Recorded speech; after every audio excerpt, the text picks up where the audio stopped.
Добре дојдовте во The Debate. Паричи си секоја божична приказна го спомнува пророчството од книгата на Исаија. Ете, девица ќе зачне и ќе роди син.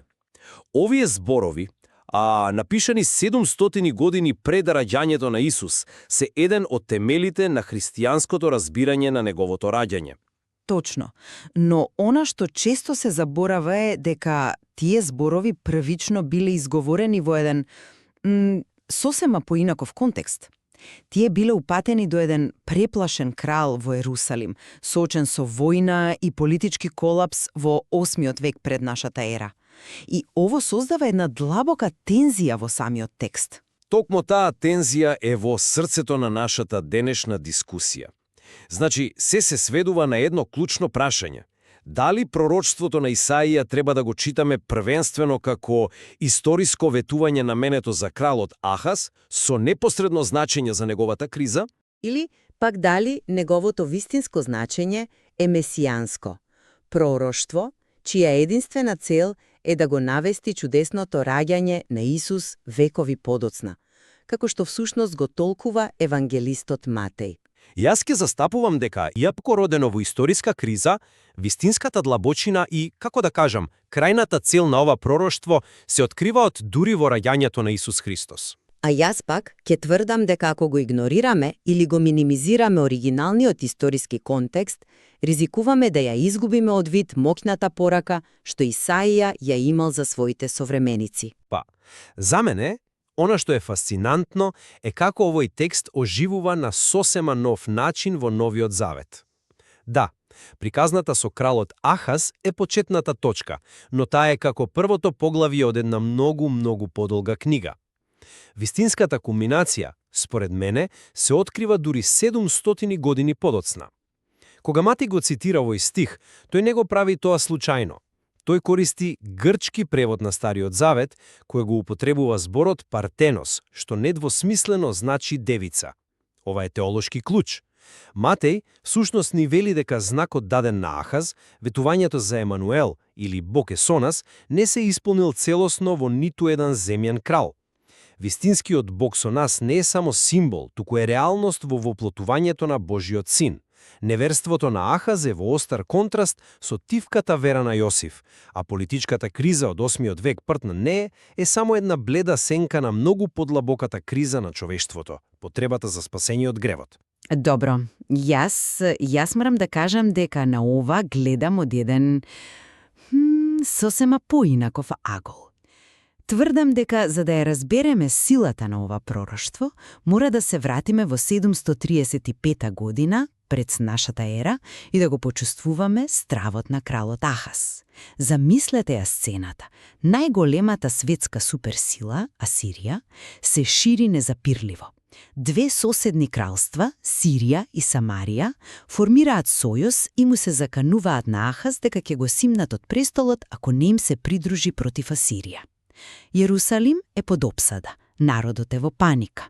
Исаија му пристапува на кралот со порака од Бога. Верувај, не плаши се. Но Ахаз е преплашен. И во тој очаен момент Исаија му нуди знак. Знакот мора да биде релевантен за Ахаз тука и сега.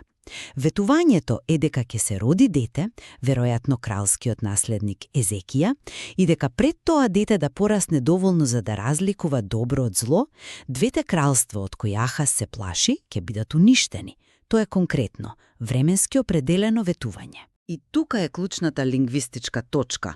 Оригиналниот хебрејски текст користи збор алма, што значи млада жена, а не збор што експлицитно значи девица.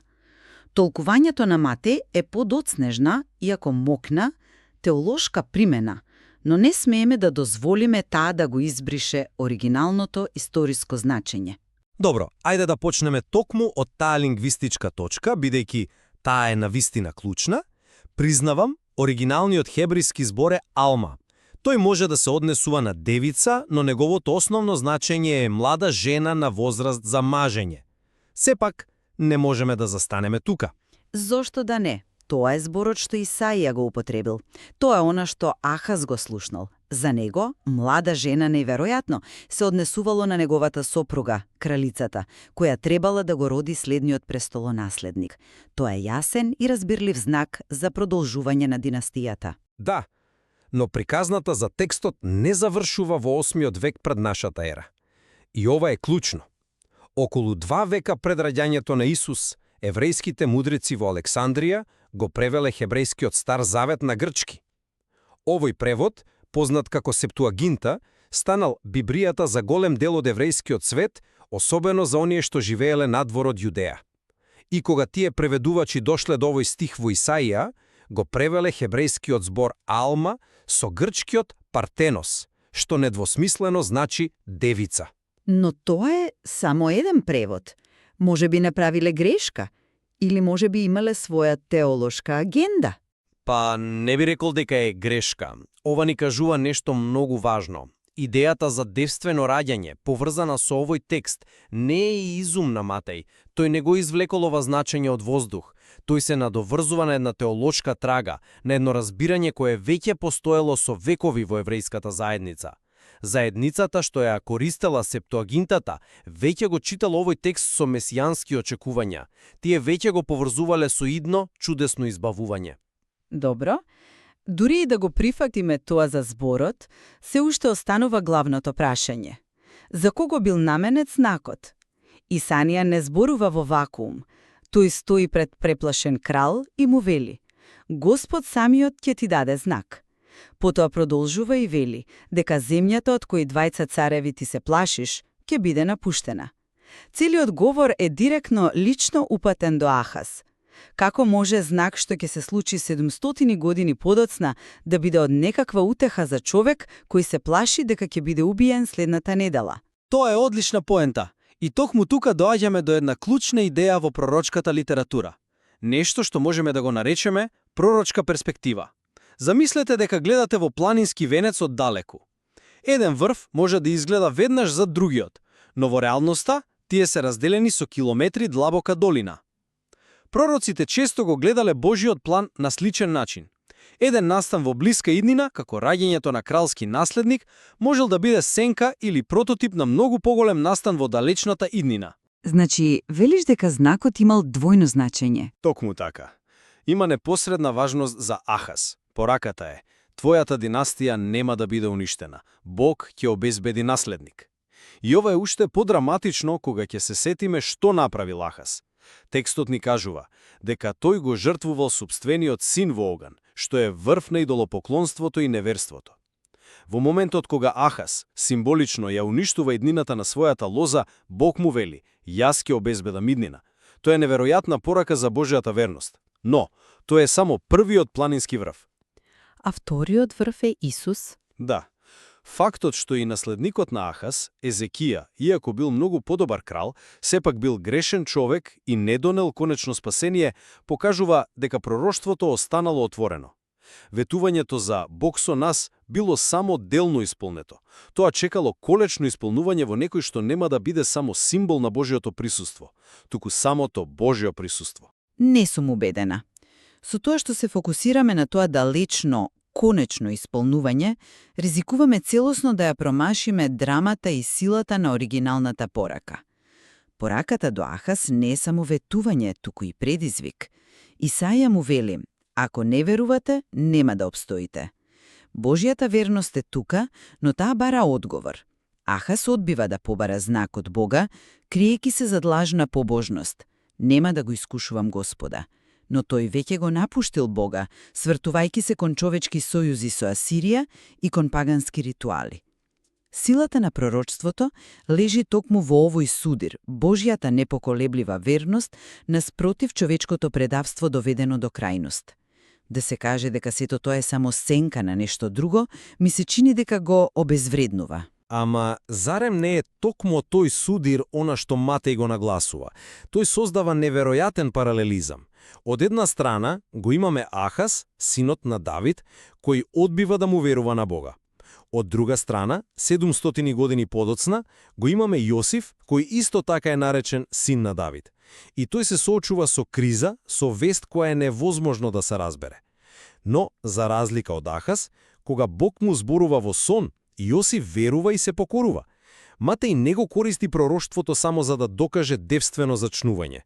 Тој го користи за да покаже како Исус е почеток на еден нов начин на постоење, каде што верата го заменува стравот, а послушноста го заменува бунтот. Се согласувам дека Матеј прави моќна теолошка поента. Не се сомневам во тоа, но мораме да бидеме свесни за методологијата.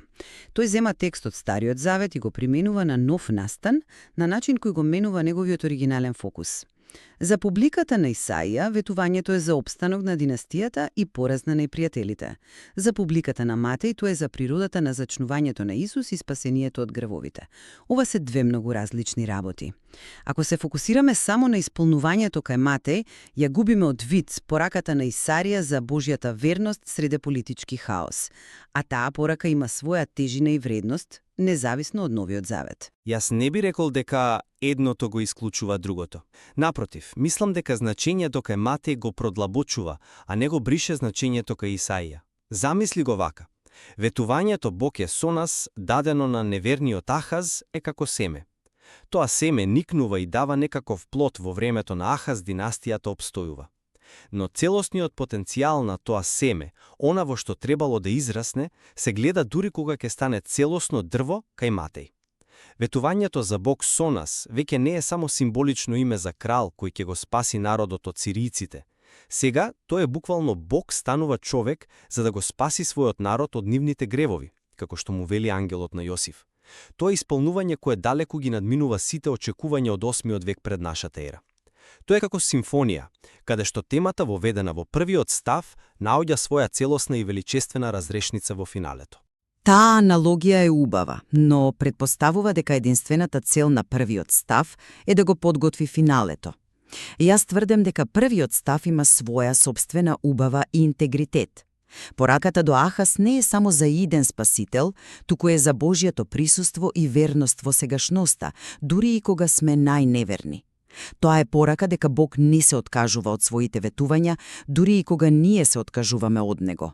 И таа порака е безвременска, таа е потребна и денес, исто како што била потребна и во 735 година пред нашата ера. Да се гледа само како подготовка за нешто друго, значи да се пропушти незината итна и трајна релевантност. На крајот мојот став останува дека примарното толкување на ова пророштво мора да биде вкоренето во историјата. Тоа е конкретен одговор на конкретна криза. Тоа е порака за надеж и повик на вера упатени до кралот Ахаз во момент на национален очај. Примената на овој текст од страна на Матеј е брилијантна и теолошки длабока, но таа е токмо тоа, примена, реинтерпретација на еден постар текст во светлината на нов, неверојатен настан.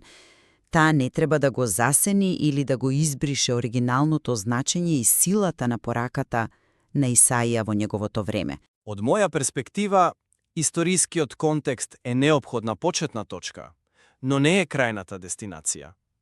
Тој е сцената на која се одигрува првиот чин на драмата. Но пророчството содржи длабочина што го надминува тој прв чин. Матеј, верувам, воден од божествена инспирација, го открива целосниот опсек на тоа ветување. Тој ни покажува дека вистинскиот Емануел, Исус, не е само знак за Божјото присуство, туку е самото Божјо присуство меѓу нас. Тој го исполнува ветувањето на начин на кој ниту еден земен крал не би можел, не само со тоа што е со нас, туку и со тоа што е за нас. И токму затоа Матеј ја завршува својата книга со истиот мотив, со зборовите на Исус. И ете, јас сум со вас во сите дни до крајот на времето. Разгледувањето на овие две перспективи ја покажува неверојатната сложеност и богатството на библискиот текст, како и динамичниот однос меѓу Стариот и Новиот Завет. И токму тоа покажува како еден древен текст може да продолжи да резонира со ново и подлабоко значење низ вековите, постојано повикувајќи не на повторно и подлабоко истражување.